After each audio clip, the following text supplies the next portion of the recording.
Hello दोस्तों, ये है हमारा लेक्चर नंबर 4 का वी। इसमें कवर करेंगे हम क्वेश्चन नंबर 36 से लेके 40 तक के क्वेश्चन। ओके, तो चलते हैं अपने क्वेश्चन की तरफ। 36 क्वेश्चन है हमारा। एक मिनट।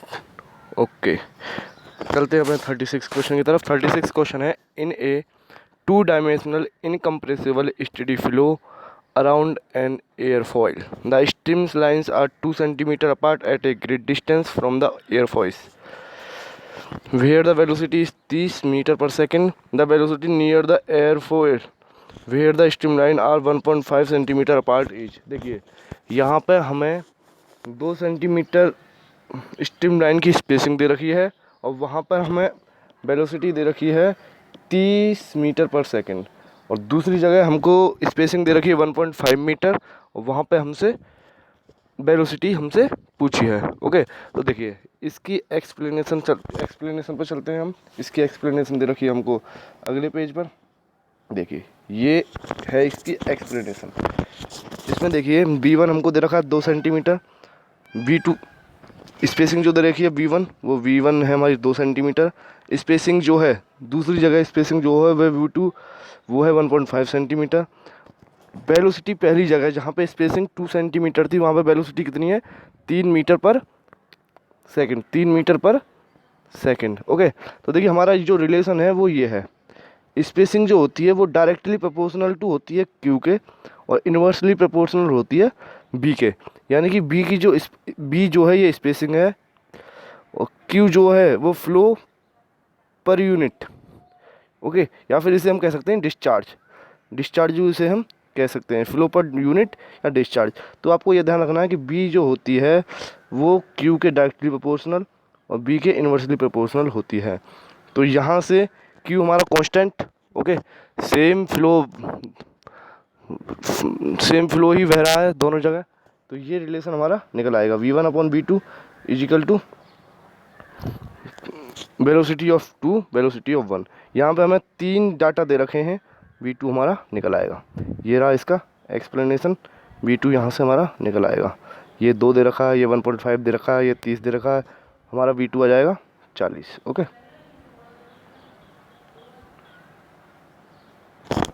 चलते हैं। ओके, तो ये रहा इसका एक्सप्लेनेशन। तो 36 क्वेश्चन का आंसर हो जाएगा 40 मीटर पर सेकंड। चलते हैं नेक्स्ट क्वेश्चन की तरफ। नेक्स्ट क्वेश्चन है हमारा ये, the equation P/W plus V² plus Z is equal to constant. ये जो है ये बर्नौली इक्वेशन है। ये क्या है? ये बर्नौली इक्वेशन है। Is based on the following assumption regarding the flow. ये किन किन अजम्पशन पर बेस्ड है? तो इसका एक्सप्लेनेशन हमने नेक्स्ट पेज पे दे रखा है। चलते हैं नेक्स्ट पेज की तरफ। देखिए ये जो है इसका एक्सप्लेनेशन है। ये इसका एक्सप्लेनेशन है कि P/W V²/2G Z is equal to P2/W V²/2G plus Z। ये कांस्टेंट होता है, यानी कि इस पॉइंट पर और इस पॉइंट पर ये जो होगा बर्नौली इक्वेशन यही तो है, P/G plus V²/2G plus Z is equal to constant. ये इस पॉइंट पर और इस पॉइंट पर दोनों पर कांस्टेंट रहेगी। तो देखिए यहाँ पे P1 है वेलोसिटी प्रेशर, V1 है वेलोसिटी, Z1 है हेड। यहाँ पे दूसरी जगह P2 है प्रेशर, V2 है वेलोसिटी, Z2 है हमारा हेड। ओके, तो देखिए प्रॉपर्टी चेंज हो रही है विद रिस्पेक्ट टू स्पेस। यहाँ पे कुछ और प्रॉपर्टी है, यहाँ पे कुछ और प्रॉपर्टी है, और जहाँ पे with respect to space property change होती है वो नॉन यूनिफॉर्म फ्लो होता है। वो क्या फ्लो होता है? Non uniform flow. Property change with space to non uniform flow. अब देखिए ऑप्शन की तरफ देखिए, ऑप्शन की तरफ देखते हैं। ये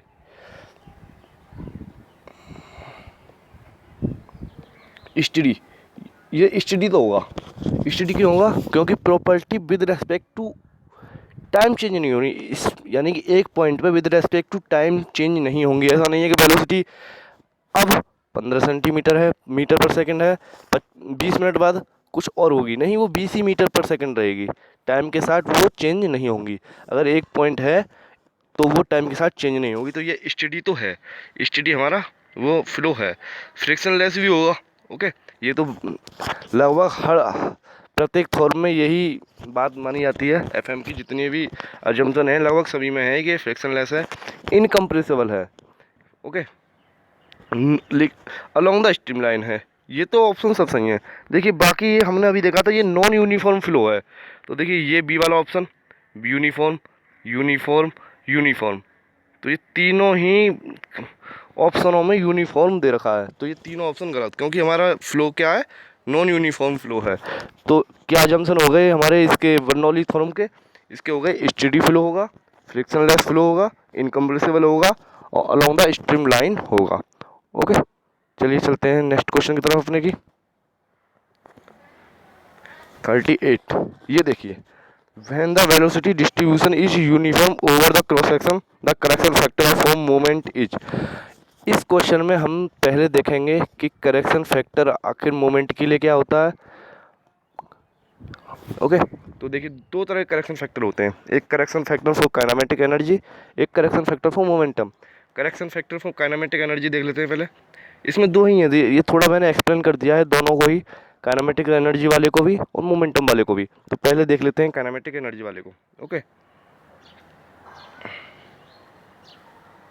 देखिए ये मान लीजिए हमारी वेलोसिटी प्रोफाइल है, ये क्या है हमारी वेलोसिटी प्रोफाइल है। बाई 1 तक वेलोसिटी v1, बाई 2 तक वेलोसिटी v2, बाई 3 तक वेलोसिटी v3 और बाई 4 तक वेलोसिटी v4 है हमारी। ओके, तो काइनेमेटिक करेक्शन फैक्टर क्या होता है, integration v² dA upon B average का स्क्वायर अपॉन ए। ओके, तो देखिए 0 से लेके y1 तक हमारी वेलोसिटी कितनी है v1, तो v1 का q dA कितना हो जाएगा, dA हो जाएगा हमारा विड्थ जो कि कांस्टेंट होगी into D Y. Okay, width into D Y. तो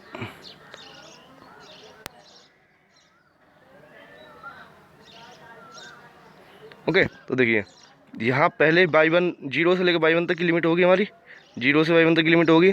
यहाँ पे वेलोसिटी कितनी है v1, b और डी डेल कितना हो जाएगा b डेल y। दूसरी जगह लिमिट y1 से लेके y2 तक की, यहाँ y1 से लेके y2 तक की b² v dy। Next b3 की वो पावर 3 v dy और इसकी लिमिट कहाँ से हो जाएंगी y2 से लेके y3 तक। यानी कुल मिला के हमने इसको इंटीग्रेट कर दिया है, इसको इंटीग्रेट कर दिया है।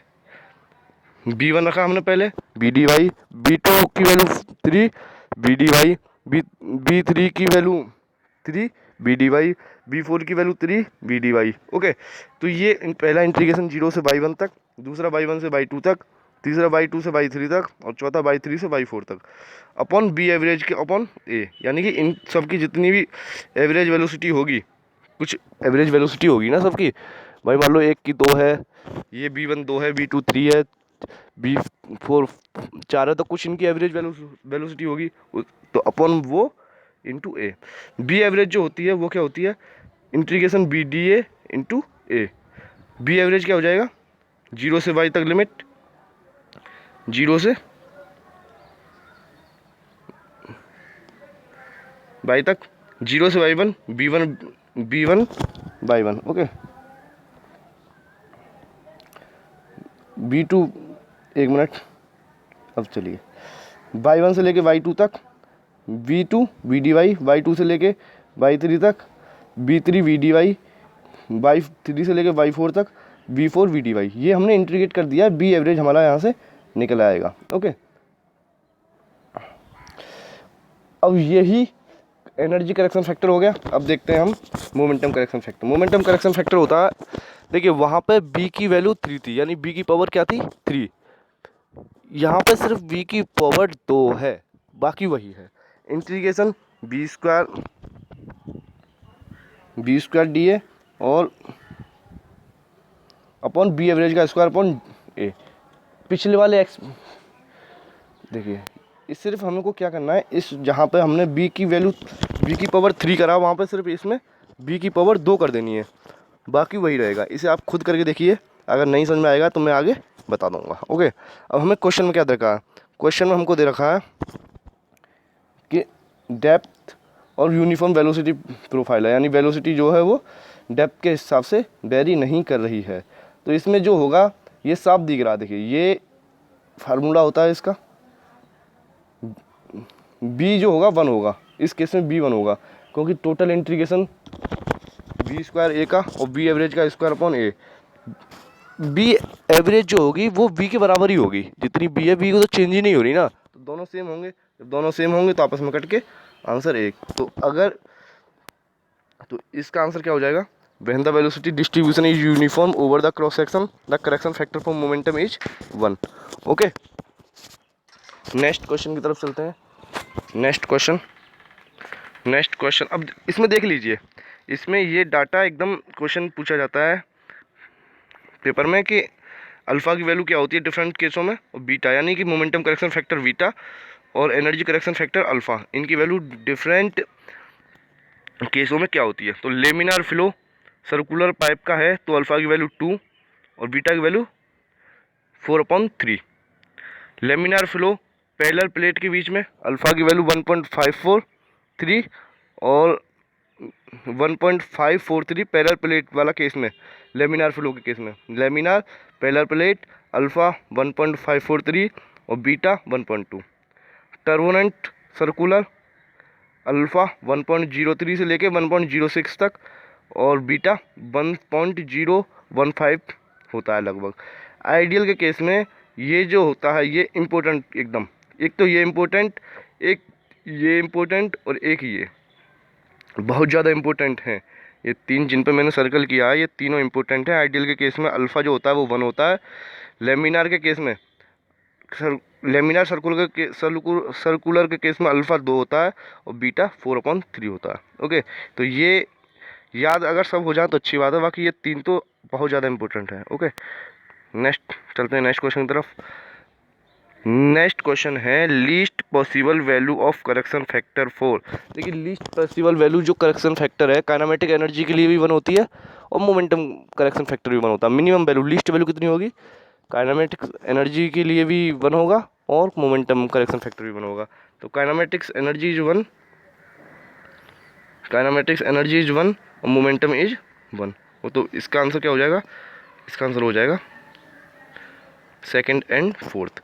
Least possible value correction factor दोनों के लिए एक एक होती है। काइनेमेटिक्स एनर्जी वाला करेक्शन फैक्टर के लिए भी लीस्ट पॉसिबल वैल्यू 1 होती है और मोमेंटम करेक्शन फैक्टर के लिए भी लीस्ट पॉसिबल वैल्यू 1 होती है। Okay, next question, if the velocity, देखिए if the velocity is 0 over half of the cross section area and uniform over the remaining half then the momentum correction factor, यानी कि आधे पे 0 है और आधे पे कुछ वैल्यू है जो यूनिफॉर्म है। तो देखिए इसकी एक्सप्लेनेशन देख लेते हैं। आधे पे हमने यूनिफॉर्म मान ली और आधे पे हमने 0 मान ली। हमने यहाँ पे मान ली कि ये 2b वेलोसिटी है। ओके, मोमेंटम करेक्शन फैक्टर के लिए हमने ये फार्मूला पढ़ा था। ये मोमेंटम करेक्शन फैक्टर के लिए क्या था?